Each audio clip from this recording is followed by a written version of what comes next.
Hi అండి, అందరికీ నమస్కారం. I'm Himabindu, family and emotional wellness coach. ఒక women as a mother, as a wife తన మార్నింగ్ రొటీన్స్ అన్నీ కంప్లీట్ చేసుకొని పిల్లల్ని స్కూల్కి, హస్బెండ్ ఆఫీస్కి వెళ్ళిన తర్వాత తను ఒంటరిగా సోఫాలో కూర్చొని I'm doing everything for my kids and family what ever I want to do. I'm very happy, I'm becoming a successful mother అని తనకి తాను మురిసిపోతూ చాలా హ్యాపీగా ఫీల్ అవుతూ ఉంటుంది.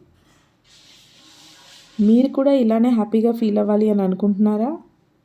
You want to be a successful mother, కానీ ఎందుకు అవ్వలేకపోతున్నారు?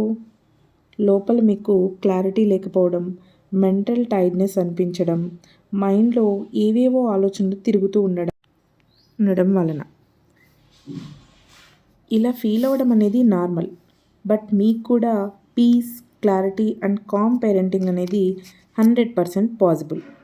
అది ఎలా అంటే ఎమోషన్ చెక్-ఇన్స్తో. నా క్లయింట్ ఒకసారి చెప్పారు, సింపుల్ ఎమోషనల్ చెక్-ఇన్స్తో నా ఇన్నర్ పీస్ అనేది నాకు బ్యాక్ వచ్చిందండి. పిల్లలకి ఇచ్చే ప్రేమలో కూడా చాలా బర్డెన్ తగ్గిందండి. వీఆర్ సో హ్యాపీ అని చెప్పారనమాట. మీకు కూడా ఇలాంటిది అవసరం అని అనుకుంటే just comment as I want. Let's start our journey together. Thank you.